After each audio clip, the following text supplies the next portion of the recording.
To the attendees who are here, we'll be getting some more people coming in, but it is past 7 o'clock Central Standard Time, and we'll get going here. Thanks for joining the Denis Wick Los Angeles Musician Meetup. This happens every year at our booth, and we normally get to hang out for like 3 or 4 days during the week and talk the whole time, and it's great. And this year, because we are quarantining, we're not going anywhere, so it's really nice to see everybody on our on this chat. And I'm hoping that you guys as attendees will get a taste of what it's like to be at NAMM and what our time as musicians there is. A lot of fun conversations, and I always learn so much about the industry when we're all talking. So this evening we're going to talk about the Los Angeles scene and the music industry, their part of it, what it's like. If you're interested in becoming part of that scene, this will be great. You can ask the panelists some questions. So let's get started. Let's start with introducing ourselves while I'm trying to find a link for Chris Johnson. Jay Jennings, why don't we start with you? You're in my top left-hand corner. Top left. What's up, everybody? I'm Jay Jennings, and I'm a touring musician / recording musician. I tour with Snarky Puppy, and when I'm here, recently I've been doing a lot of jingle work, I guess is like kind of the old school term for it, but it's just snippets of music for ad agencies, for internet advertisements, or TV advertisements, hopefully TV, because that's usually more money. And then, as far as LA goes, I moved here 4 years ago in February, which is kind of crazy to think about. Time has kind of been weird lately anyways, but yeah, 4 years ago in February, I moved here from New York, and I lived there for 8 years, but I'm originally from Texas. And yeah, that's pretty much it. I play music every day. I play the trumpet every day, and that's hard to do. So that's what's up. That's me in a nutshell. I'm sure I'll speak more later, but I'll let everybody introduce themselves. Thanks, Jay. Let's move on to Kyla Moskovich. Hello, I'm Kyla. I am a trumpet player and singer-songwriter, and I am primarily a touring and studio musician and writer. But due to the pandemic, things have shifted a lot. I'm doing a lot of home recording. Still lucky enough to be able to record on albums and do a lot of writing camps via Zoom. And then the ones that have been in person have been safe and everyone's getting tested. Good. But I've been fortunate enough to be able to continue working and doing what I love. The touring industry, we all miss it. I know we do, but we'll be back soon. But aside from that, yeah, classically trained, ended up going into different realms, which I'm super grateful to be in. But again, I will come back and talk more, but that's good for starters, I think. Thanks, Kyla. Let's move on to Aaron Janik. Hello, I'm Aaron. I am originally from Massachusetts. Found my way over to Detroit, Michigan. Spent about 4 or 5 years there, playing primarily R&B and hip hop and gospel in that scene there, and then moved to LA about 3 years ago. Since I've been here, I've been doing lots of jazz, lots of at-home studio work of all kinds, and some records, some jingles, that kind of stuff. Obviously missed the touring and all of the live performances, but I also run a website / business called Horn FX that basically deals with pedal electronics for brass musicians. So that has taken a lot of my quarantine time. We've been writing a textbook and just designing a college level course for that, so that we can license that to different colleges. So that's basically what I've been up to. Great. And Mike Catone. Hello, Mike Catone from Rochester, New York. Go Bills. Went to the Eastman School of Music. I was a music education major and jazz studies major, then went to Juilliard for some more jazz education. Worked there in a couple different jazz and pop situations, and then a little bit of Broadway work. And then kind of out of the blue, got a call to come out to LA and work at our audition for the Herbie Hancock institution, now known, or used to be known as the Thelonious Monk Institution. That's where I know Mark. And that's why I know Denis Wick. So thanks, Mark. But since I've been here in LA, I've worked with Blood, Sweat, and Tears, Bette Midler, the Eagles, Don Henley, Postmodern Jukebox, and just a bunch of random things. And I'm kind of, during COVID, other than trying to practice and play long tones a bunch, I'm holding down a teaching gig at Brentwood High School, jazz studies and music theory, and playing golf with Jay every once in a while. That's about it. Great, thanks. And let's move on to Mark Boland. Hey y'all, I hope you're doing well in these trying times. Thanks for putting this together, Mary and the Wick crew. What's up, Chris? It looks like you're Mike Catone on my computer. Chris, I'll update your name. Thank you. Yeah, I play, I'm a low brass player, although I'm playing less trombone and tuba and more sousaphone these days. It's just kind of, how things work. The calls come in and you know how it is, we say yes. I play mostly brass band and, popular music idiom gigs.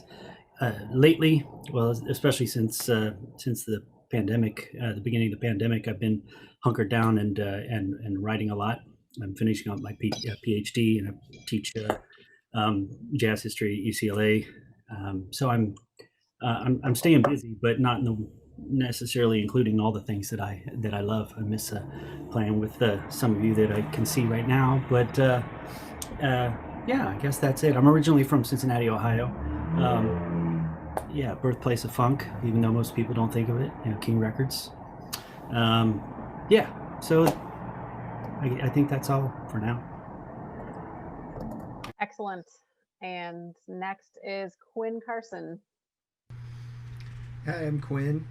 I'm a trombone player, and I grew up in Arkansas and came to LA about 2 years ago and change probably now.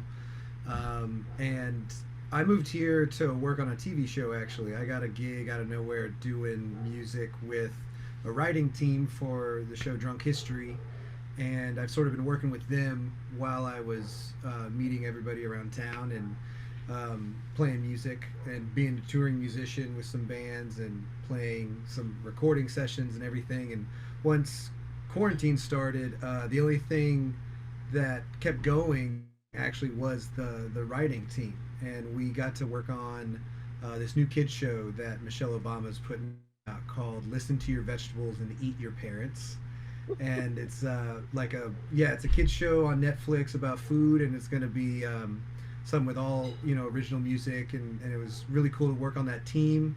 Because of COVID, we created a new position that I got to take over, which was a remote the remote orchestra coordinator. So in that sense, when we would have a bunch of people remote recording for the show, I was the guy that would coordinate and start talking about recording settings and making sure everybody was using whatever computer or whatnot that they had set up properly. And so it was really interesting this year to take on such a remote music role and to keep getting gigs. This year was pretty much all from the phone call or from the internet of people hitting you up to just work on a song or an album with them. So sort of what I've been doing, and took a break actually and went back and saw my family in Arkansas. And so right now I'm quarantining back in my room in LA, with a negative COVID test and everything. So I'm just waiting to jump out and maybe go on a hike or something soon. So we'll see. Excellent.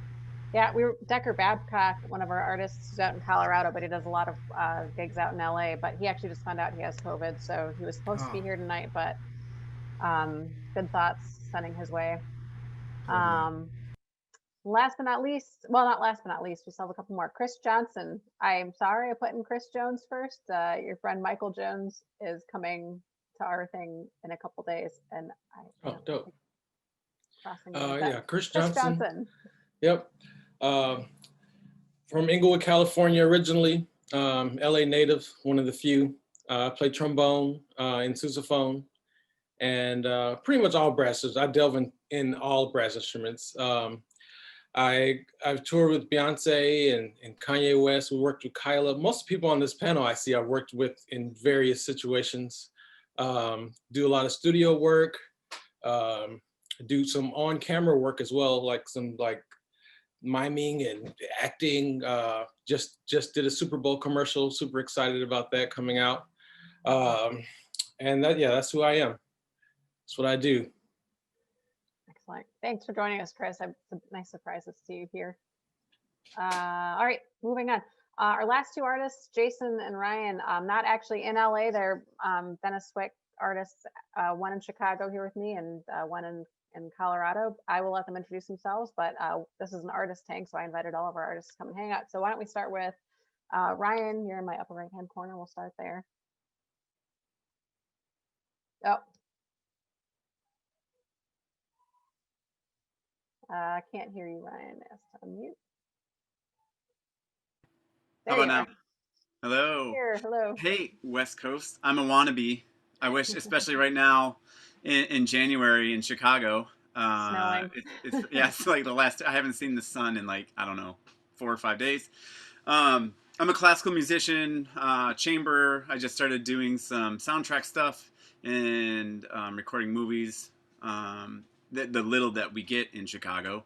So it was fun to do that one for Netflix coming out eventually. Yeah, so I'm just kind of like hearing how you guys kind of started in that scene, and maybe someday I'll move to warmer, sunnier skies someday, maybe. Excellent. And Jason. Also an LA wannabe. In Denver, a lot of you guys know one of my former students because you've worked with him, Corbin Jones. Used to be from Denver, is now in LA and killing it, doing awesome. So I know Mark and a bunch of others in here know who he is. But trumpet player in Denver, run the music business department at one of the colleges here in Denver, and miss hanging out with Mark and Aaron and Mary. So just wanted to come and hang out and hear what is happening in the LA scene. So I'm going to shut my mouth and let everybody else talk. Yes, you do. Thanks for joining us, Jason and Ryan. We're all California wannabes right now. It's cold out here. And Mike Roca just joined the team, joined the crowd. Why don't you introduce yourself really quickly? You're our last artist, and then we'll get on to the questions and answering. Hey everyone, I'm Mike, and I'm a trumpet player in Los Angeles, freelance musician. Do a lot of different things that all freelancers do. So thanks for having me. I'm super excited to be here, and yeah, let's just go ahead and continue on. Excellent. All right, so I'm going to actually start with one of our one of our attendees' questions, which I thought was a pretty good one. And it's going to be for all of those of you who did not grow up in LA. So I think that's almost everybody but Chris. But we'll get to you next, Chris. For those of you who moved, who are transplants to LA, how long did it take you to feel integrated into the LA music scene? So let's talk about the integration process a little bit. And I remember most clearly Kyla's move out there, and that was only what, 2 years ago now? Actually, I didn't mention that, and I should have. I'm from New York, and I just moved to LA about 2 years ago. I don't count this past. So I've been here 1 year. Yeah. So we're going to start with Kyla, and then everybody else tell your stories. But Kyla, let us know, what was it like moving out here? What preempted you to move out to LA? Well,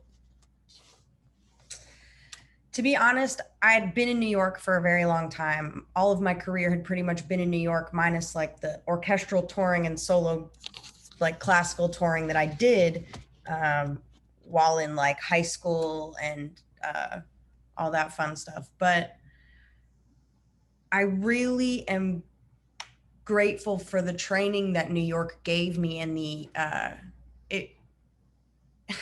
it made me grow up really fast as a musician and as a human, and understanding the drive that it takes to really be in this, and the work that it takes to really dedicate your life to something like this. I guess, I don't know what made me move to LA. I think I kind of hit a plateau, and I was like, I don't know, I want to see what else is out there and meet other people. And everybody kind of knows that nowadays it's not about being the best at what you do necessarily. It's about who you know, who knows you, and about being a good person and kind of understanding the business, how to navigate it. But the training New York gave me helped me to sort of navigate stuff out here. And so about 2 years ago, I came out here actually in January, and I was really fortunate enough to very quickly land the gig with Kanye West, which also started up in January. I was also grateful that I had a great touring gig already that I had been a part of for quite some time. So I wasn't necessarily going to LA to look for work.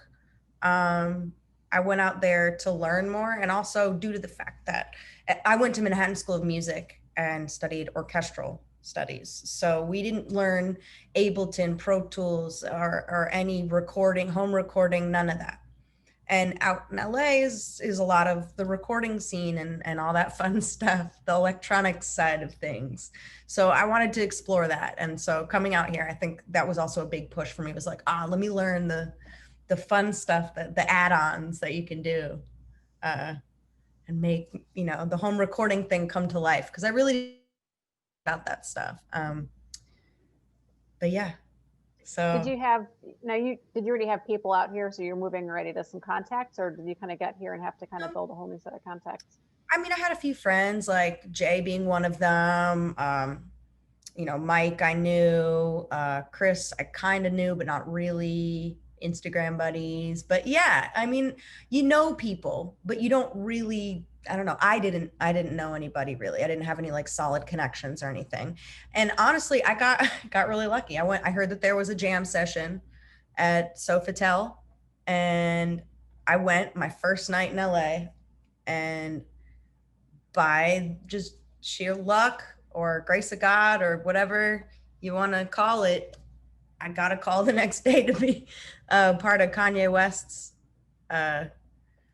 group, actually thanks to Jordan Donald, who knew the MD and who was the one who invited me to Sofitel. No, I met him at Sofitel that night, and he was, put in a good word and helped little New Yorker out. So I'm sincerely grateful for that. But after that,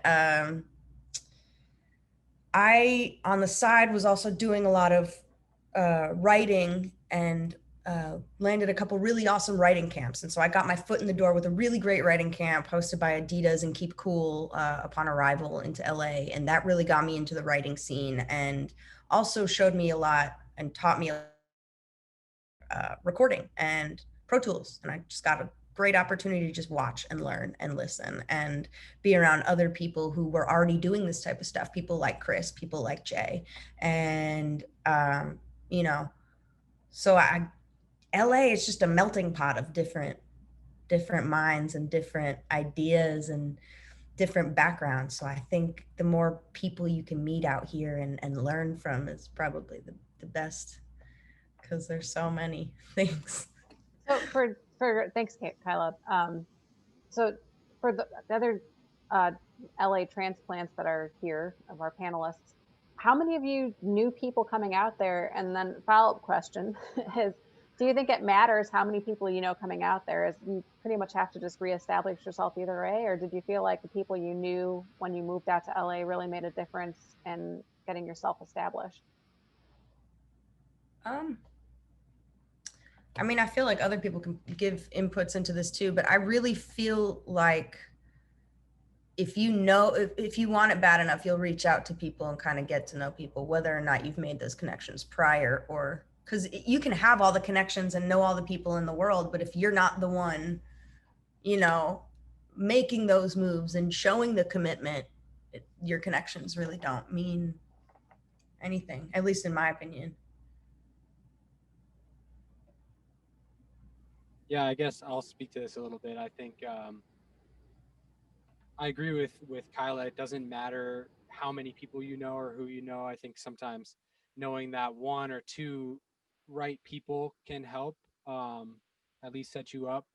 But I think, at least for me, a big way that I got into the scene basically and met a lot of people was through the big band scene over at the Union, because there are, you know, any given day there are like 3 or 4 different big bands going on any time. So you just are over there and you meet 60 people at once, or, you know, even just one big band of 20 people, and you do that a few times and you sub for some people, and then you feel like you all of a sudden go from knowing, you know, I had come out here beforehand several times. I actually came out here for 2 months in the middle of winter to leave the Detroit winter and just kind of scout out LA and meet some people. And I thought that by meeting those people beforehand, that would help. But I think you come and then you do these rehearsals, or you find yourself in different performances and you just meet people along the way.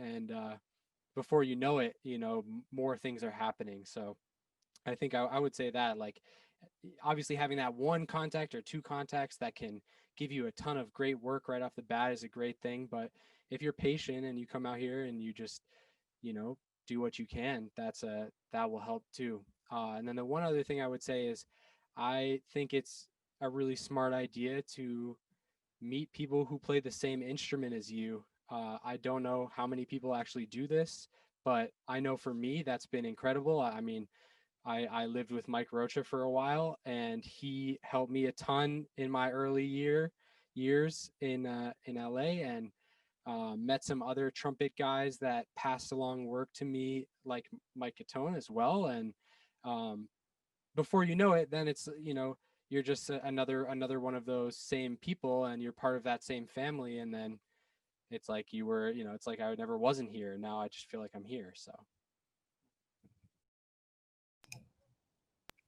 I want to. Top of that, Oh, just sorry. piggyback off of that, Mike and Mark Bullen, Mike Rocha and Mark, when I got here, I was obviously in school, and I was at the institute, and they were very strict about, like, you can't take a tour, you can't take any major opportunities that conflicted with our schedule, which was a total drag. But the big band scene was huge. But like, knowing someone like Mike through Mark Bullen right off the bat at UCLA was wicked. I mean, I was able to work and have some pretty amazing experiences right off the bat. I never thought I was going to work at all in LA. I thought I'd just come out and maybe go back to New York, but I'm kind of a car geek too. So I just like really wanted to stay here and hang out with that side of things. So the fact that music and the automotive world was all happening in the same place, it was like an incredible experience. And, you know, I love that Aaron is here too, because I think what he said about don't be afraid to reach out to and befriend people that play your instrument, because at the end of the day, we all have to be one unit. And you want to have the people that you trust to send to go play a gig for you, and not the same kind of cat that's going to go and like take your gig from you, which also happens in New York and LA, which is a weird vibe. So you really want to try to keep that family vibe about it. Like, hey, these are my homies. They're here to sub on the gig, but they're not here to like cut you on the gig. I don't really know how to describe that. Like, I think jazz musicians have this ingrained competitiveness that we all fight with all the time. But at the end of the day, there's enough work for all of us. So let's just keep the vibe growing and be reliable musicians that will show up and do the gig. And I think once I started seeing that more and more with, you know, this community, I'm able to take a breath and realize that, okay, maybe at the end of the year, I'll have some work instead of, you know, worrying about paying my rent. But that's it. You know, to dovetail onto this conversation here, when I first moved here, I was interested in things that other tuba players weren't. I came down here from San Francisco, where I spent most of my adult years playing, and I was entrenched in the scene there. But when I moved to Los Angeles, I had very specific things I was interested in doing. I wasn't really looking to, play just any old gig that came my way, which is kind of counterintuitive because I did need to pay rent. But on the other hand, I was old enough to kind of look around and say, this is what I want to do, and I'm willing to stick it out in order to do that. So I didn't really have an opportunity to meet a lot of tuba players that were interested in playing the things that I was interested in. And in the popular music idiom, being able to walk, bass lines, learning tunes, not reading off the page, and there are certainly more cats in town now doing that. But when I came down here, this is 2008, there was really nobody else doing it, and folks that did it were, or who were kind of tangentially related, were I don't know, in the box, kind of like I am in this Zoom box right now. Right? They weren't really pushing any boundaries, and so I didn't really have that same opportunity as some of the trumpet players that you've heard talk thus far. So it's interesting to be able to kind of not contradict that, but to add to it. Get the family for me wasn't just trombone players and tuba players, right? It was all the brass cats, all the saxophonists, anybody who was playing music at all. You get to know, and you become friends, and word gets around really quickly. And somebody mentions to someone that they're thinking about doing this kind of project, and say, oh, I know somebody who can do that, and they give you a call. And so that's, I think, putting making sure that you're the kind of person to have your buddies back. And buddy is not for me, not gender specific. Having that person's back, regardless of the instrument that they play, is definitely, I think, the most human way to go about things. But it will also pay dividends down the road. So yeah, trumpet players go. But every musician, is certainly part of our family, right? So. Definitely. Jay, I think you had something to say. Yeah, I was just gonna say probably way too much, but I'll start with I came from New York 4 years ago, and the reason was kind of my girlfriend at the time, and I were kind of just like, I don't know, let's try LA, because her brother, my now brother-in-law, was already out here. So I did have almost immediate family to kind of lean on when I got out here, which was very important for me. It would have been a different story had we just done it on our own. And, we would have scrambled to find a place. So there's kind of a way to go about moving to a new city if you are a young person listening in. I've done it both ways, the dumb way and the better way. But it's great to know someone that, like, we literally stayed with my brother-in-law for like 2 months while we searched for a place. So we had that luxury. But besides that, why did I leave New York? It was literally going to cost me more money to move down the street than it was to pack up my stuff and move across the country to LA. Moving from another place in Brooklyn, and then it was crazy just doing the math. And so I was like, okay, well, I think if there's a time for me to move to LA, this is it. And I did it. And, my life, like us all, has changed incredibly this past year. But I also got married this year, and, I'm obsessed with this dog that I have now. And I don't know, things are like changing like in my life pretty rapidly at this point, and during a pandemic. So it's interesting. Musically in LA, I I love all the opportunities that it gave me that New York didn't. New York had a very specific, like really just go hard on getting all the live performance gigs you could till the end of time. You would say, I mean, as a young person, I moved there when I was 26, so saying yes to everything. Uh, and then you're all over the city all the time. You're very busy, and somehow doing it without a car.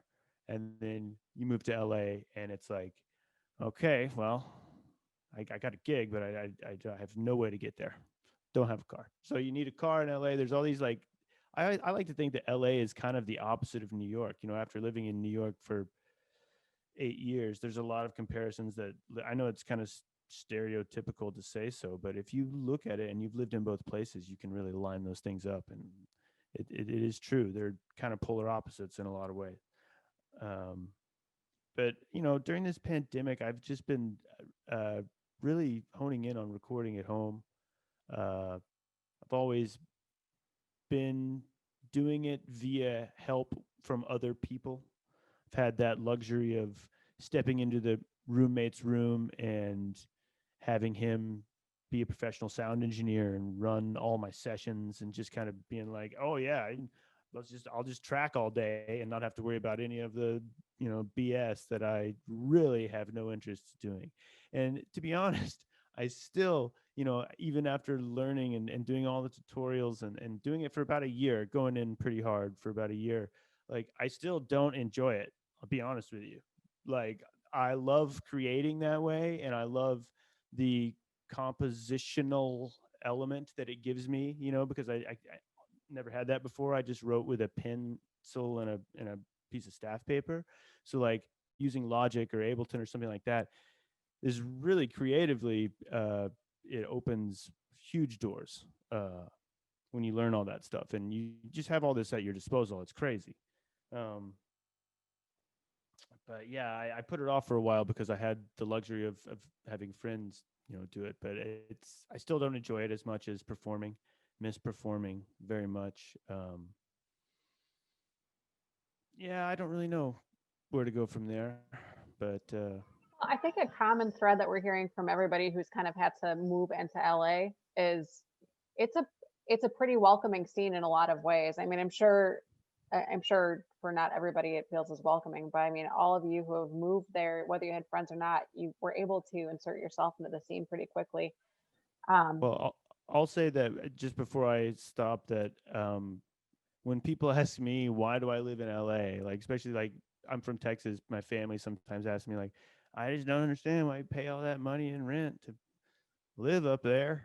And I'm like, well, I don't know. I just like, I feel better when I wake up here. So can I have that?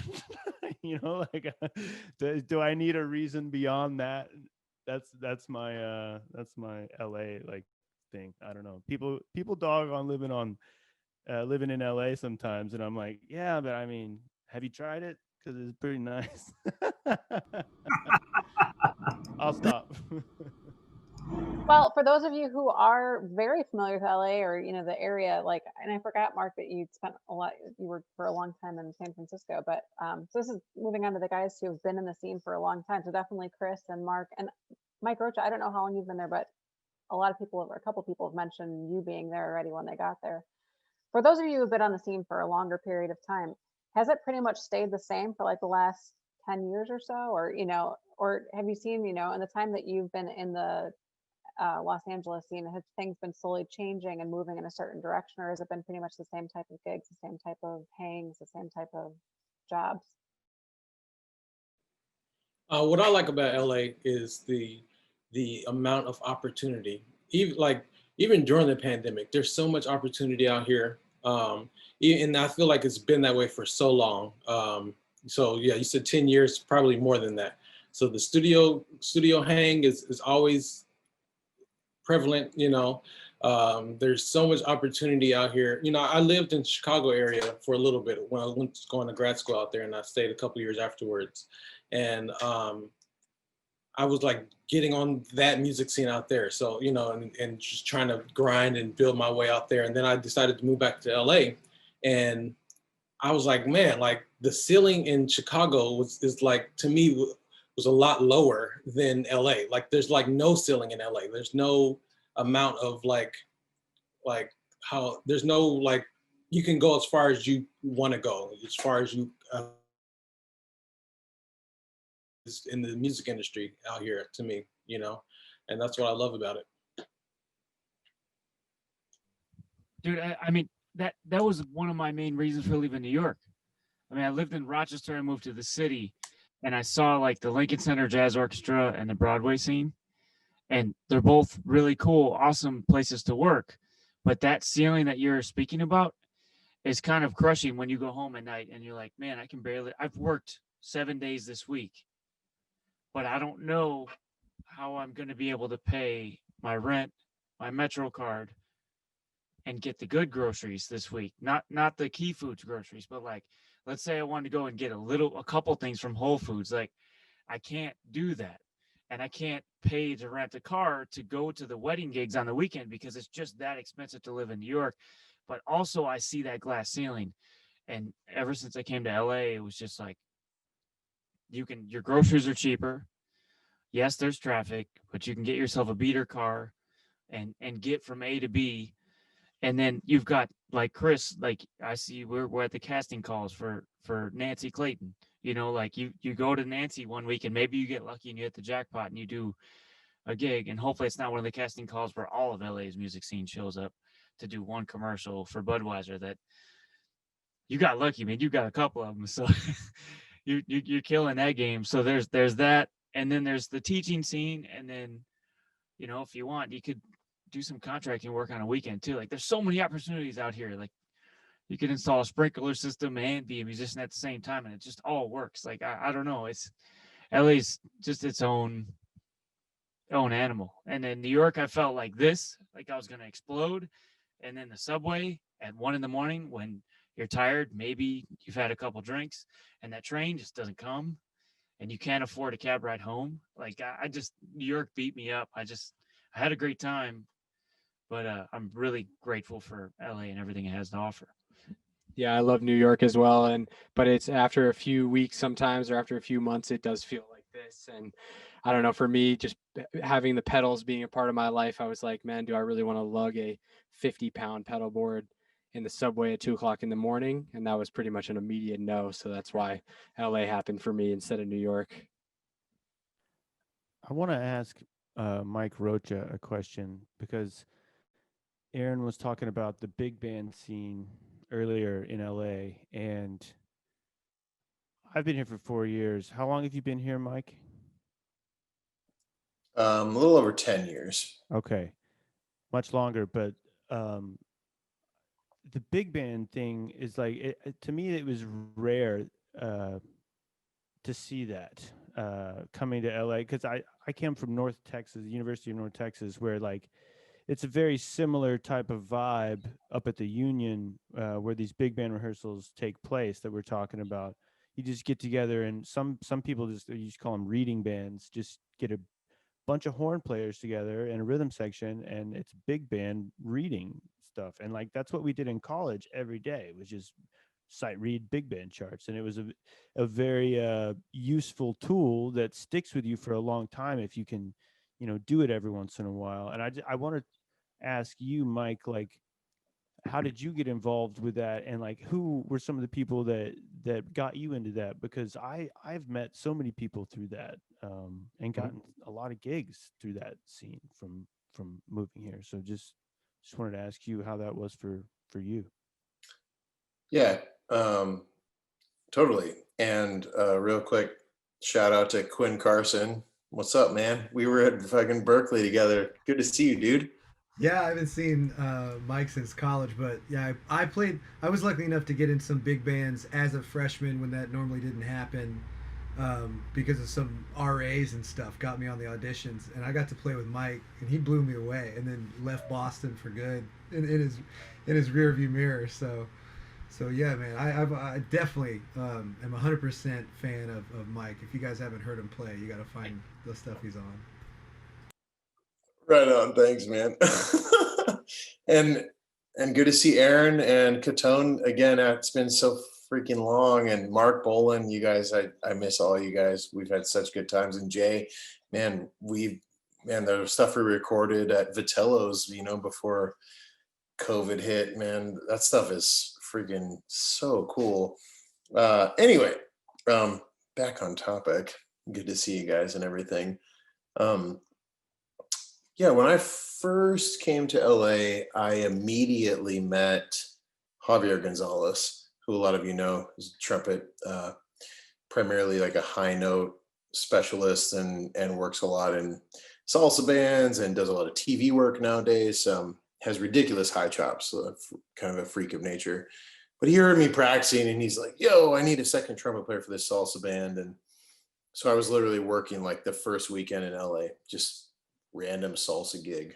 Hooray, and then ended up doing that for like 9 months on Saturdays and while I was going to school at Cal Arts. But I also got into the reading band thing like Jay was talking about pretty quickly through Paul Nowell, who's known as Paul the Trombonist, fairly ubiquitous figure in the world of music and business, as somebody who can help you understand marketing. If you're into marketing your product, Paul the Trombonist is definitely someone to talk to. He understands advertising very well and has made quite the business out of it. But yeah, I'm kind of cut from that cloth of like, I'm down to do anything. If it revolved around music in any way, I was down. And those of you who know me know that I play the trumpet and I do mostly trumpet-ish things. But I was just down to go, if it was like anything. And in the beginning of LA, for me, that meant playing a salsa gig on Saturday for $100, or it meant playing Sassafras Saloon on Tuesdays and Thursdays for $50 and some drinks, and that's just what it was. Yeah, I mean, a lot of you played there.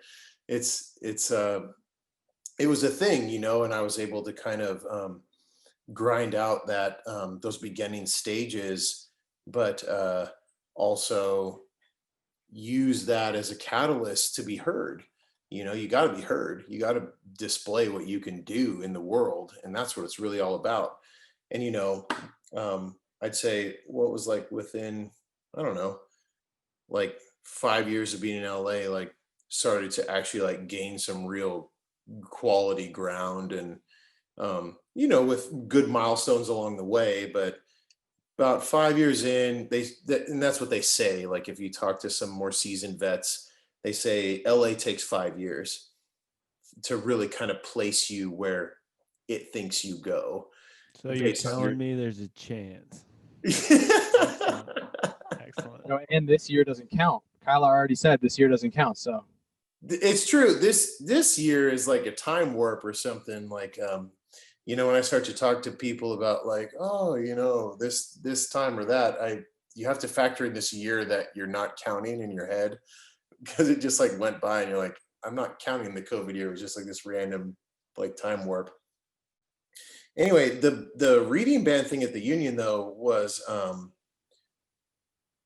it was huge for getting you into this kind of like whirlpool of players. There's probably like 200 players that are routinely involved. And so you start running into some familiar faces, you start running new faces, and before you know it, like you hear some people start to rip, and you're like, damn, that guy sounds good. Or, vice versa, and all in between. It's just what it is. That's kind of the opportunity that it provides, is it's both a learning tool for those who are trying to strengthen or keep strong their reading, and also a tool to show off what you can do and what you're truly capable of, because there's so much talent in LA. It's just one of those megaphones that you encounter, just like every gig is that exact same thing. You have an opportunity to get out there and show your stuff. Yeah, I think the reading band thing is like, it's cool because when you have that many players reading music together on and they can manage to make it sound good, and some of it's pretty difficult. I mean, those skills are what you need for a majority of the commercial work in LA. You know, if you throw out choreography, which you will not learn at the Union, everybody, do not try and learn choreography at the Union. But if you can sit there and read music well and do it with players and blend well, that's something that a lot of cities don't have, I guess, is my point. Coming from New York, I don't know if there's anything like that in Chicago, but there's not really anything like that in Texas besides the University of North Texas. So you just have to be. That's actually a really awesome point that you just made. That the true skill base that you need to handle what LA can throw at you, or how it will pare you down. The city will pare you down because the word will travel fast about you. And I'm sure it's traveled fast in many different ways about myself, whether it's good or bad. It just does that. There's 1,000 versions of you walking around, right? So what you did on this one gig may not accurately represent who you are or what you can do, but that version does exist. That's just the reality of it. But anyway, yeah, just get out there and kick ass and go to all the Union rehearsals.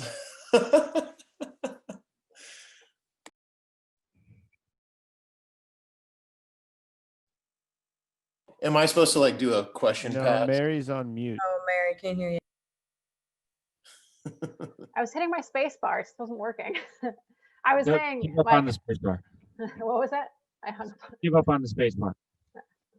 I really like the way you put that there's 1,000 different versions of you walking around, because in the last round of webinars we did, a lot of what came down to being a successful musician was just staying true to yourself, because if you're consistent, people will remember who you are. And there's another side of that, which you were pointing out. Yes, you can be as consistently yourself as possible, but yeah, you might have had a bad gig, and unfortunately you can shake that off, but yeah, it might walk around on you, and you can have a great gig and that'll walk around on you also. And going along with that, we just got a question from an attendee about kind of the I'm just going to read it. It's a paraphrasing. Can anybody talk about the interpersonal LA vibe?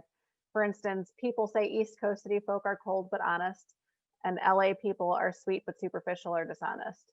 And can you guys agree or disagree or concur? Kyla is raising her hand. Okay. I've thought a lot about it, and I'll be pretty quick with this one, but it's something I still, I think about on a regular basis, because sometimes I realize maybe I'll offend somebody and I'll be like, what? Are you good? Like, what just happened? So as an East Coaster, sometimes we are a little bit more intense with things, but it's because we're very direct and straight to the point.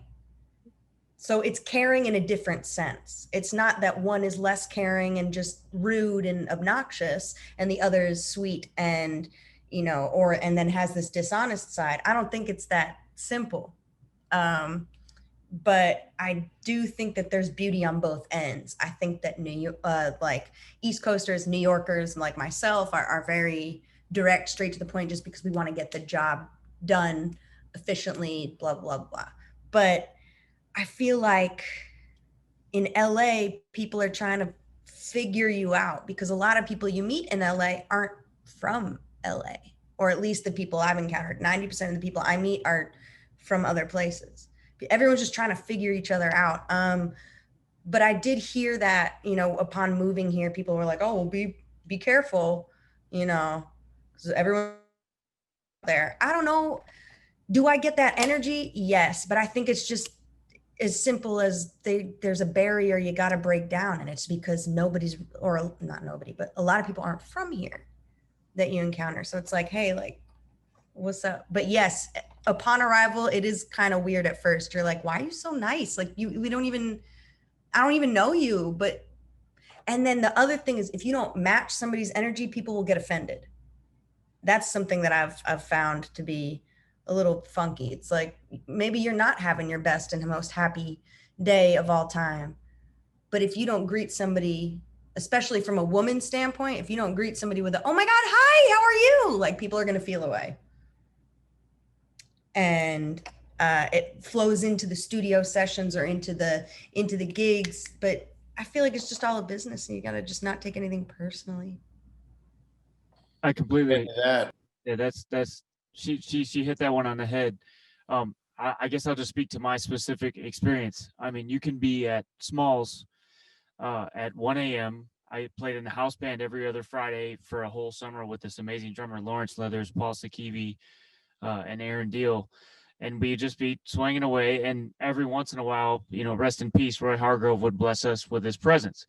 And he would be there on Friday nights. And he, you know, dealing with whatever he was dealing with would either be with it or not with it. But when he was with it, if he came out and somebody jumped in to sit in on a blues or something and they were sad, he would remove the microphone from their bell or from their hands if they were singing. And there's just a directness, like, please don't disgrace the stage. Go learn the damn tune. Like you shouldn't be up here. But when I came to LA, I remember going to the W and seeing these amazing musicians, like Brenna Whitaker was singing. I don't know if anybody here has worked with Brenna. She's a beast. And she had this killing horn section. Chris Batista, Wes Smith, Joel Whitley, Donald Barrett on drums, Ryan on bass. It's just I was blown away at the level of musicianship. But then just the social hang, trying to go get a drink, the way people would engage you, where in New York, I felt like it was very chill socially, musically, no BS. But the social thing just threw me through this loop. I couldn't figure out how I was supposed to talk to this guitar player who says he's a producer and a songwriter and he does all these things in LA and he can do this for me and he can do that for me. But he's like, who are you with? Who do you tour with? It was a whole different psychological game that I really wasn't ready for when I came here. And I'm like, man, I don't know you. I kind of just want to go play right now and get my beer. So like, maybe we can talk later, but I really don't want to pretend right now. And that was just a very isolated incident. But I think at the end of the day, good musicians are going to find other good musicians and good people are going to find good people. So you build your circle the way you want to build your circle. But Michael, that's a great point. Yes, I guess the stereotype is there, but I feel like LA and New York are both swinging no matter how you look at it. Amen to that. I'll say this. I'm not gonna judge you by your lifestyle. If you have East Coast vibes and your lifestyle is moving quickly and very direct and to the point, which I've lived in for 8 years in New York. I've lived kind of that mentality, or kind of, you have to have that mentality when you live there. You won't do anything. You'll just get stepped all over. So I'm not going to judge you for your lifestyle. Same thing with West Coast. If you're super chill, but you're still mean, I'm not into it. So like, I can judge you by your attitude and the way you respect yourself and the way you respect me, but I'm not going to judge you by your lifestyle. So I'm not going to, if some East Coaster comes in and has a vibe that's kind of like, you know, East Coast and hard and direct, but he's right and he's, you know, appropriate and he's not offensive, that's fine. And if you've got the most chill person in the world living West Coast vibes and not saying much and just kind of being their own thing and not moving quickly at all, you can't be in a hurry in this city or you won't do anything. That's the thing. If you can't be in a hurry in LA, and if you don't hurry in New York, you won't do anything. That's my thing, I think. Yeah. Oh, sorry. Mark, you want to jump in? Chris, yeah, we're hearing from a bunch of us who aren't from LA. I'm wondering what it's like. If it's all right, Mary, if I interject this, it's still within the same discussion. You know what it's like to be from LA and hear, you know, all us talking about, you know, LA vibe and all that shit. So what I always like to hear people talk about LA and what LA people are about, you know, because it's just interesting to me what they think. You know, a lot of I was talking to a good friend of mine, and he was saying like he doesn't like LA. He likes to work in LA, but he doesn't like the people in LA because people are so Hollywood, or they're like so fake and they're so superficial and everything. And I was like, well, let me put it to you this way. Most of the people you're talking about aren't from LA. You know, they're transplants. They're people who move to LA to be that way, to be Hollywood. You know, they move to Hollywood to be Hollywood. Like, you know, I'm in LA, I'm gonna be this way. You know, they totally change themselves. Some of them, you know, totally change themselves to fit a personality they want to portray, you know. But LA, to me, like the natives, you know, are totally different than, you know, transplants. You know, we're to me, most of us are chill, you know, easygoing people, you know, and get good vibes, you know. Not, you know, of course, not everyone is the same. But you know, for the majority of people I know from here, who I grew up with, you know, we're all chill. We're not about the fakeness. We're not about the, you know, being rude or whatever, you know. But to me, like, transplants are what make LA. You know, people, the best talent are from around the world move here to shine, and I love that. I love being around great talent, you know, and hearing people's perspectives from other places.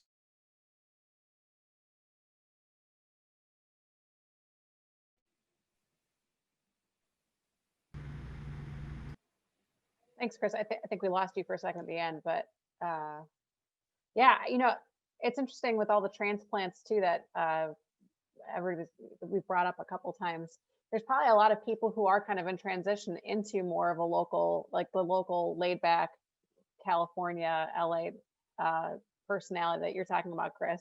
So, you know, there's probably a lot of people in transition trying to figure out how to calm down a little bit from the, you know, the atmosphere they're in. I mean, a lot of what you're talking about New York reminds me of Chicago, where you just kind of feel closed in sometimes on all sides, and there's a lot of very stressful situations people leave from. Anyway, that's not hearing about that. Did anybody else have anything else they wanted to say on that before we move on? Yeah, if I could throw out a shout out to like the Boston attitude that I lived with while I was going to school. I mean, that East Coast attitude is a beautiful one because it's steeped in education. There's like over 120 colleges there, so everybody thinks they know everything. And coming to LA, I think to tie it back in, important to what the LA music scene is about, is I feel like here there's so many opportunities, as we've said before, that also means that there's so many more opportunities to work with people who are not musicians on these projects. And I think that's something that you don't get in other parts of the country as much, where I think musicians work with musicians way more. And here in LA, you might have to deal with personalities who are not musicians, not artists, and are more, you know, people who are, you know, everything from directors and editors and assistants and people that make the trains run on time. You know, I think that's perhaps where you'd have to run into the actual personality that's different than being a musician, and what the type of people are who we meet who have worked on something where they practice something every day. You know, that's a different attitude than someone who, you know, is a creative executive who's trying to produce something or get something done. And so I think that's where the biggest change was moving from a place where I felt like in Boston you were still dealing with just musicians in the network, and it became a much larger and different and diverse network out in Los Angeles. So, but that was my thought. We are coming up on an hour here, and so panelists, if you have any last questions, feel free to throw them in the chat box. But I wanted to start the final discussion is, where do you guys see the future of LA going for musicians? And Quinn, why don't you start, because we haven't heard a lot from you today. Sure. And I think I got to experience something really cool, was joining this writing team. It was a film composer, and he had gotten enough business to where he could start to have team members like assistants and other orchestrators, and this growing list of musicians that he could actually have budgets large enough to incorporate more live instruments than, say, MIDI mock-up instruments. And I feel like I'm not saying it started just this year, but when I moved to LA, all this work that we did before the pandemic started was as a remote team. So we were prepared as a remote team to continue to do the same job we had done when this pandemic just happened to happen. And so I think that's why we got the gig to work on this kids show for Michelle Obama's kids show that we've got. This Netflix really enjoyed our ability to just become remote or be remote, and I think that really opened up a lot of people's eyes on the idea of how they structure their businesses, and the fact that certain shows and the certain parts of the industry here were just stopped because of their inability to work remotely if they were in certain stages of their projects. And as the future goes, I just really think that, taking time to get educated in remote recording, recording to visuals, and understanding a full concept about how you should record and what goes into working with audio and working with video can really give you more opportunities as a brass player. I was lucky enough to have that as a part of my degree plan in college, where they had you working on a laptop and had you working with an interface and arranging music, but instead of just turning in your sheet music at the end and getting a reading band to do it, they also taught you to start to produce it yourself. So having that benefit of education on top of just the idea of people calling you for the gigs, but actually knowing how to employ that just allows you to take on more responsibilities. I think as an individual musician, we're going to be attempting to take on more responsibility as we go further into the industry, so that we can have not only a larger piece of the pie when it comes to payment, but also just to have a more artistic voice in these projects. You want to make people trust you to then rely on you for your work. So I think that's where we're headed, and I think just the remote part's super important. I have been thinking about this a lot. I have a question I want to ask all of you guys, and I think it pertains mostly to just let's take all gigs out of the equation, all touring, all freelance like one-off gigs, and let's look at where income can come from there. And I see there's that concept of I want to make a record. I want to make a record because that's what musicians do. We want to make a record and we want to have something under our own name. But as a lot of us can probably tell you, making a record takes a ton of time, takes a ton of money and willingness from other participants. And at this point, with the monetary structure that has been set up with Spotify and all the other situations, it doesn't seem like a viable area of legitimate income. To me, it seems like a really high quality business card that can be used down the line to either get you a teaching job or, just it's always good to document your musicianship over time, but I just don't see the long-term pay from that. So kind of going along those same lines, I mean, we see a lot of our peers getting TikToks. We see a lot of our peers moving to Twitch and going to these forums where people are accustomed to paying money for your talent. Like when you go on Twitch, people are paying you donations just based on you being there. So that's got me thinking, because then you start to have this question of okay, I'm a musician, but not only am I a musician, I'm a musician that has to create all my music. If I want to be self-sufficient, I have to create all my music from start to finish, and I have to create visual aspects of that from start to finish, because we can see how much music is blending with a visual aspect at this point, because everyone is consuming online. Nobody is just listening anymore. Everyone is listening and watching. So I think my question to you guys is do you think that I see a legitimate shift in the industry where there will still be those touring and gigging opportunities, but just assuming that they're gone, which they are right now, where do we think our legitimate streams of income are going to come? And do we think that these social media platforms are worth the time and effort that it takes to kind of gain a legitimate following? or is there another option to, you know, still be this, you know, we're horn players. We, at least, correct me if I'm wrong, but a lot of us rely on so many other people to get our musical statements across, because we are not all producers and we are not all keyboard players. And, you know, because of that, it's hard to be a self-sustaining entity. We look at a lot of peers, and I think the people that we can see that have had the most success during this time are those that can create from concept to composition to video editing to final product. Those are the ones of us that are able to kind of gain that following on social media. So I just want to pose all of those thoughts to you guys and kind of see where you're at with all that stuff, because, you know, I haven't made a TikTok for myself yet, and I don't think I want to. I just didn't sign up to be a musician in that way. But a lot of, you know, I've got friends that run podcasts on there that make legitimate income, you know, $500 to $1,000 a month of passive income just from putting up this stuff, because TikTok actually pays creators content based off the views. So, you know, is that the model, or is Bandcamp the model? Either way, I'll shut up so you guys can go. A lot of interesting stuff that you mentioned there. It was quite the tidal wave. For me, I'm personally abysmal at social media, just straight out the gate. Like, I don't promote myself heavily. I don't put up a lot of videos. I don't do a lot of that stuff. I just don't. I'm not really into it. I don't feel that it identifies with me as an artist. So I just don't do it. And that's just my choice.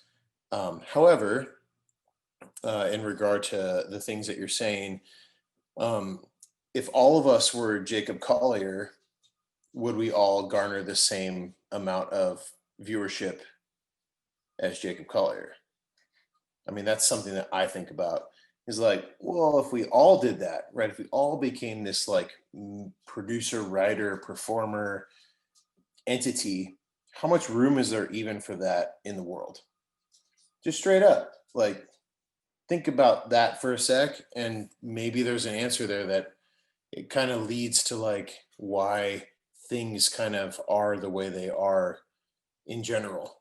Who gets the freaking big piece of the pie, and who gets this and that? You know, where do you land? Where does it kind of project your career and things like that? I don't think that there's ultimately that much room for a mass like movement in that direction. However, your identity as a person is ultimately what makes you like unique in this world. Whether or not it involves a social media platform, there's a ton of opportunity in this world for you to get your hands onto as an artist and as just a person. Like, what can you offer? What can you do?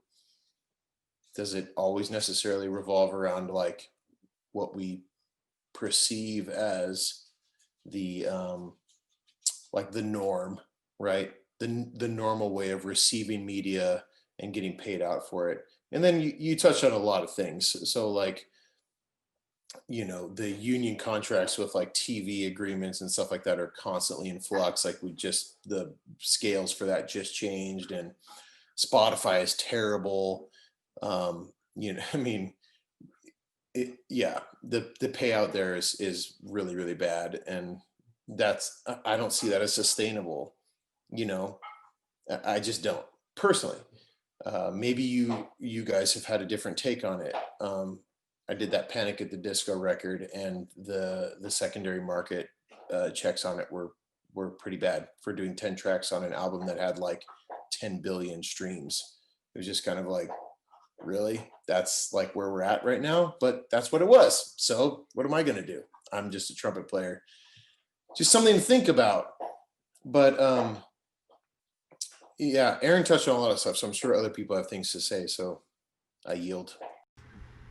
I think just to jump in about combating the idea of how good these results will be on whatever you do goes into also the investment in your own business is one of the difficult hills that people find. You know, if you put up a song on Spotify and it just lives there, with no promotion, then it will do nothing for you. But if there's an investment and sort of a plan, much like we reference people like Paul Nowell, they've gotten into this idea of advertising and funneling and finding, you know, finding more people that you wouldn't find normally in the older ways of going out and playing live shows, but actually being able to aggregate yourself into people's, you know, screens. I think that's one of the big things with having not only ownership in your music that you put out with people, but having a piece of ownership that's larger than, in this case, Mike, it sounds like that was a session you did, so it's not like you had any ownership in that song that got its 10 billion, you know, recording and stuff. So it goes to maybe the level that the ownership in the projects will have on will be much smaller than the, you know, the millions and billions of views something we might get for a session. But striving to create your own little machines doing that, I think, is something that I've found a lot of I've admired a lot of musicians that have built that up, where they've created multiple streams of income where they have the majority of ownership in what they're doing, and then that income was then reinvested back in the business so that they could try and get more and more eyes on it. And I feel like those people have set themselves up on a truly entrepreneurial and, you know, individual track. And I think if you're looking to do that, then that's what you could do. Whereas I feel like Mike, without doing social media, your focus has been on a local level that has enough work, like in that 200 person whirlpool you talk about, for you to live in and not have to rely on your audience to provide that income to you, but you can rely on your network. And so those are just two totally separate ways of doing business in my eye too. I love everything you said. Freaking brilliant. No, Quinn and Mike hit two major points, and I'll just take two minutes. The biggest thing that hit me when I thought we were in trouble here was maybe at the beginning of the pandemic. Did anybody see the Spotify article, the CEO? There was an interview with the CEO. I'm sure you all know about it, where he basically justified, you know, I'm totally going to take advantage of you and everything you created because you're not working hard enough as a musician. You can't just make an album every 10 years and expect to get by. And I had just finished my record in March and spent, you know, $1,000, how many $1,000s on it, to the point where it hurt. And I looked at my bank account and was like, all I wanted to do really was pay my musicians well, to thank them. But then the studio charges, then the mixing charges, and all that stuff kind of started to add up, where, you know, had it been 2 months later I did the session, I probably could have done it remotely myself, and it would have been a third of the cost. But I loved that experience of recording something that I spent the whole year writing and trying to make. And the last time I made was 2011. And then I look at one of the bands I work with, Postmodern Jukebox. Since 2011, they were nothing. They had, Scott Bradley had 2,000 followers on YouTube, and Postmodern Jukebox wasn't even a thing in 2011. It was like just starting to snowball, and we did all these videos for free. I mean, like, we did it for free, and we got publicity, and we got sponsorships with, you know, a mute company. Like, sorry, but that's why we're here. Like, we got sponsorships because we were visible on a YouTube video playing in something that had all, and that was amazing to me, and it still is. It's like, we need equipment to perform. But he very honestly talked to me and said, I even wrote an article, like, here's step 1, here's step 2, here's step 3. So I've got my YouTube thing, I've got my Patreon thing, I've got my weekly subscriptions with these people. So the digital workspace is Mike, it's like, it's overwhelming. It stresses you out. Like, I just need to work on long tones and how to play the trumpet. But now I have this whole separate career on the digital sphere, which trying to balance those two things becomes its own thing, when I can barely just like confidently attack a high C 9 times out of 10. You know, I would love to be able to just do that, but I've got to get online for 3 hours, and then I get distracted by a cat video while I'm online. That's an incredibly fair point.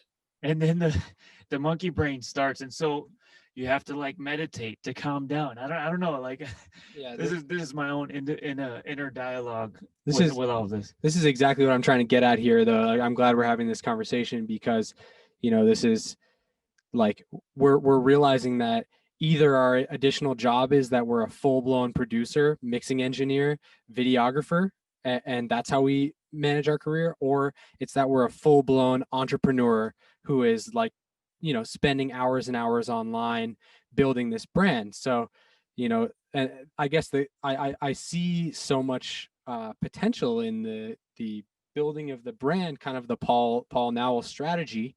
But I recognize that as well as the kind of flood the market with content situation that we see a lot of our peers doing, both of those things take discipline and a lot of years of time to, you know, create a legitimate income. I mean, I think of somebody like Lewis Cole, who's been putting out just like top quality content for like almost 10 years at this point, and is his and at this point is his own self-sustaining, successful, you know, independent artist. But it took that many years to kind of get there.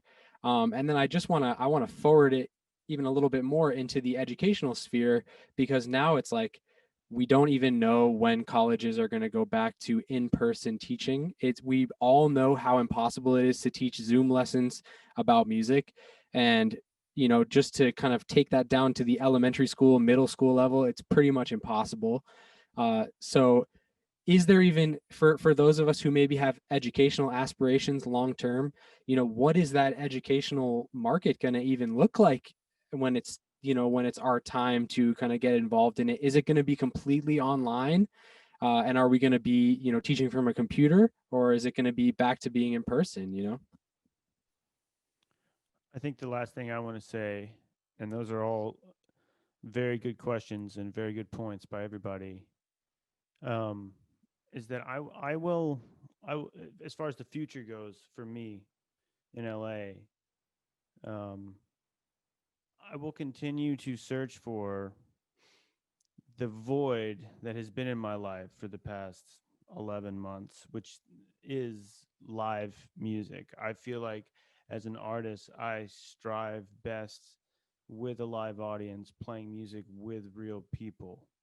I now saying that, I will continue to build my brand online. I will continue to investigate things like TikTok. I will continue to I might be on Twitch soon. You know, these things I will continue to add to my skill set as best I can.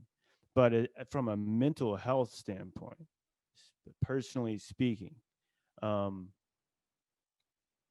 think for me, playing music in live form really is something that has been hard to fill the last 11 months, even with all this new stuff that I'm learning, kind of being a sponge and soaking up as much as I can about recording myself and collaborating with people digitally, and releasing music where you go into a studio and record is still great, and I still love doing that. But for me as an artist in LA, I will, you know, right before the pandemic started, I spent months planning my own tour. You know, I was trying to be that entrepreneur of band leader, bus driver, you know, tour manager, travel agent, all those hats. I was about to take on that endeavor, and I was going to go all in. I've seen firsthand my buddy Mike Leake do that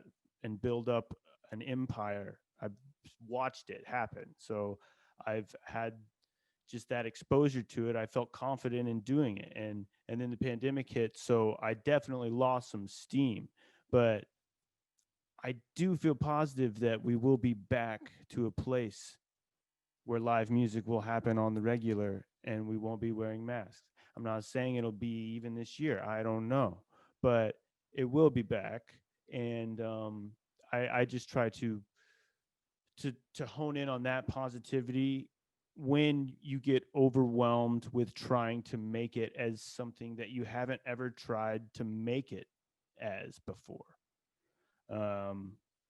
So I think it's great to think about all these things and try to throw stuff together and keep up with what is happening digitally, and market yourself and brand yourself and everything, and keep up with everything that's happening. But at the same time, to keep my own sanity, I had to kind of bring it back to home and call up Quinn, who lives down the street and be like, hey, dude, let's go out into the fucking street and play on the sunny side of the street so I can go to bed tonight. You know what I mean? Like, and to have that, I feel pretty lucky. You know, he's in quarantine right now, but as soon as he gets out, we're going to schedule a whole sunset concert series. We're going in. But I just want to end on that. For me, the future, I'm going back to live music because I know that's what I'm supposed to do. So I'm just going to say that. And I know I have to do a lot more than that to maintain a life. I'm married. I just got a dog. The dog's fucking expensive. It's killing me. But I love it. It's great. It's life. It's amazing. So yeah, positive energy. Yeah, playing with Jay, I think everybody on the panel has probably found some way to try and get a chance to play with people in the proper way, especially out here in Los Angeles, because it's been just a such a widespread pandemic. You know, we've all had to just sacrifice a lot, and I think this is an LA scene hang, and I think the biggest point about the pandemic was for people who were here, born here like Chris, or had been here for 10 years like Mike or Kyle and myself, who had just moved here and been about a year in. The day that they hit quarantine, March 14th or whatever, that was the day we had to stop sort of getting our chance to network on a weekly basis with our community here. That was my wedding day, by the way, March 15th. Congrats.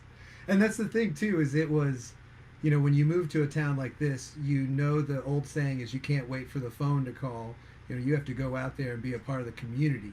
And I think that's the biggest thing we missed out on this last year, is just getting to see each other. And so, thanks Mary for putting this thing together. I think that's like a big part of living out here in LA. So, I mean, I feel better just saying what I said the last thing. I literally made my whole self feel better just talking to you people. It's great.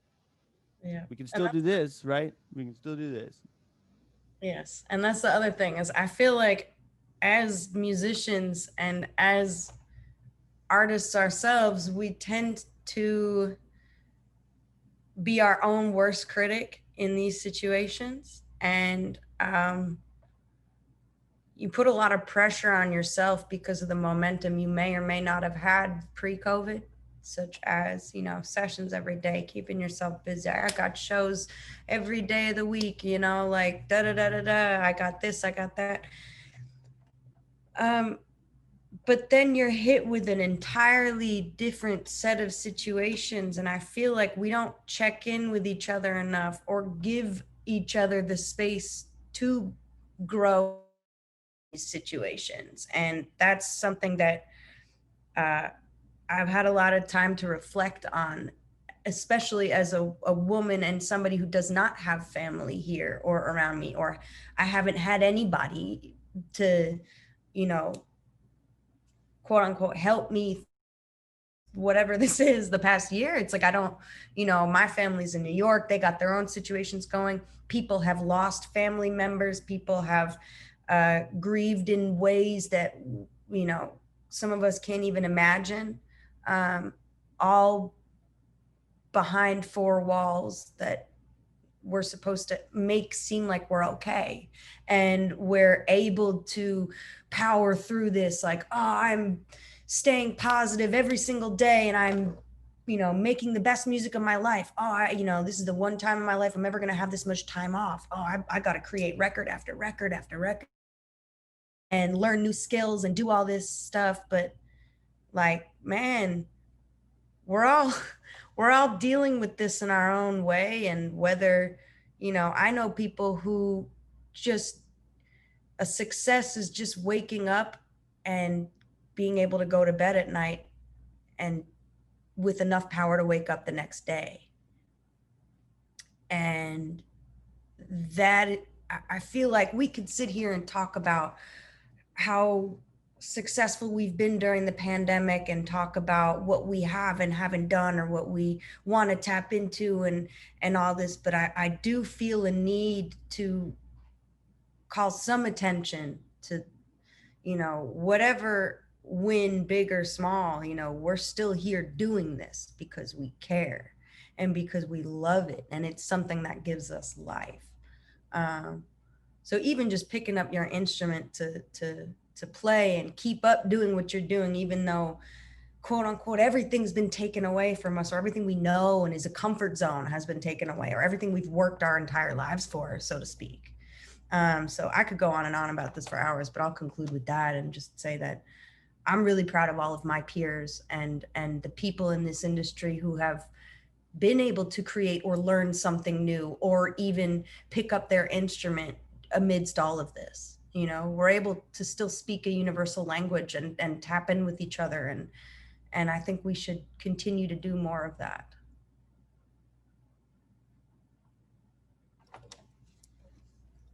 Yeah, we will be doing more of these webinars because that's a great way to hang out. But I think mental health, which a lot of you have discussed at this point, it's you know, our music is such a part of our mental health, and making sure we figure out. I don't know. I think I needed a break once the quarantine hit. So like being able to stay home for a month, or at least the first month, I was like, oh, it was like a breath of fresh air. And now coming up, I know what it's almost coming to a full year. It's getting really hard. It's, you know, and I have my family here. You know, I have an outlet to play music. My husband's a trumpet player too. So if I wanted to, I could go in the basement and play. Well, no, I can't. I have a 3-year-old. It's impossible to play these days. But the walls are closing in a little bit on all of us. But yeah, I think, you know, what I'm hearing from all of you is you're finding ways to, like, you know, Jay and Quinn are going out and playing in the streets. You know, we're reaching out to the people to learn new things, to get better 8 feet at apart. crafts. 8 feet apart. And that's really encouraging too. Aaron Anyway, and I both got tested, so oh, we're good. breaking the rules, but we watched the election results together, and so we have a loose bubble. So other than my wife, I've only really seen my buddy Jeremy and Aaron. So just wanted to throw that out there. We're being good boys. It was a big day tomorrow, everybody. Yep. Bigly. Bigly. Oh, jeez. I also want to take this opportunity. We talked a lot about, well, I think Quinn started the description of, you know, a lot of these newer platforms are giving us more control and more ownership of what we do. But in order to do that, we need better skills in video and audio recording, which Quinn is leading up a webinar on Friday. So if you visit the event section of the Danzer booth, actually, I'm going to share that link one more time right here. Check out all of our events that are coming up, but make sure to sign up for Quinn's webinar coming up on audio visual recording tips, tricks, and Matt Jefferson too is going to be there. Matt Jefferson from Maniacal 4. And actually, when Matt was back in Chicago, I hired him out to do a couple recording things for me. So I know he's got a lot of experience there. Sorry, I can't talk and do things at the same time. There we go. Everybody should be able to see that link to the events page. Any other questions out there from panelists or attendees?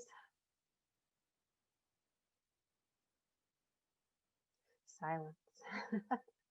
Great. Well, thank you so much, everybody, for showing up and talking. And this has been a lot of fun. I'm looking forward to the rest of the week. Every single night of the week, except for Friday, we're having another hang in a different city. So log in, register for one of the other events.